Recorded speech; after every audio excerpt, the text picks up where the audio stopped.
బాబు తామరాకులో తామర పుష్పం పుడుతుంది. తామర పుష్పంలోని అందమైన ఆడబాలు జన్మలవుతుంది. గజ గజాశోలముతో పట్టణ మూడో నేత్రంతో సింపు శిఖరాలతోని అందమైన ఆడబాలు జన్మలవుతుందట.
ఓంకారమైన మంత్రం పుట్టింది.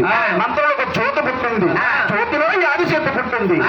కదాసి ఎడమర కదాసి తొమ్మిదో శతంలో ఆ రోజు జరిగిన పోయి 3 రోజుల కల్లా 3 గుడ్డల మీద కోడి పెట్టి ఎట్టి మాదిరిగా అవుతుంది. అట్టి మాదిరిగా సొత్తు అడుగుతా ఉందట. నాయన ఇది 3 గుడ్డలు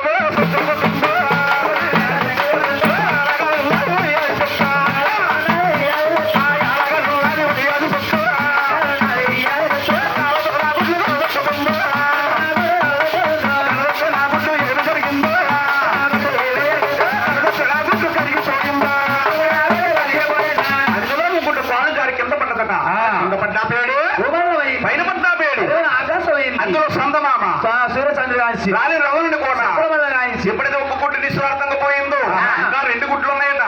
2 గుడ్లని కాపాడుకోవాలని ఈ జగన్మాత ఇప్పుడు ఏం చేస్తుందా, 2 గుడ్ల మీద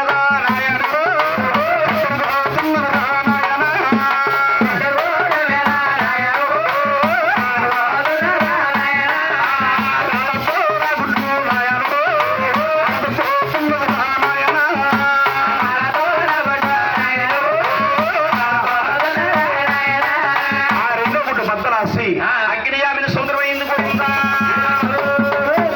దాన్ని మునులు కూడా అప్పుడే పడవచ్చు. శ్యామలు ఆయన 2 గుడ్లు నిశ్చితంగా పోయినాయో ఇంకా 1 గుడ్డలు పోయిందట. ఈ 1 గుడ్డను కాపాడుకోవాలని ఈ జగన్మాత ఏం చేస్తుందా, ఈ 1 గుడ్డల మీద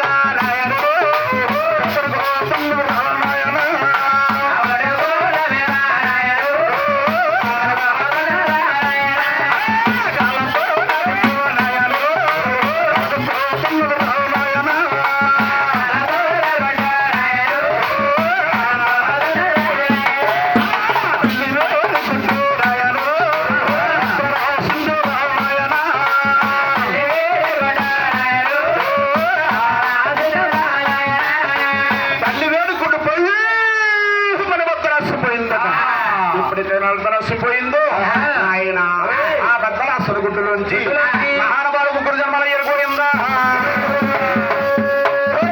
ఎప్పుడైతే మహానుభావులు 3 జన్మలయ్యారు ఆయన 3 మానగాలు పృథ్వీ. హలో బాబు సౌండ్ తగ్గించేశారు. బాబు ఎంకన్ బాబు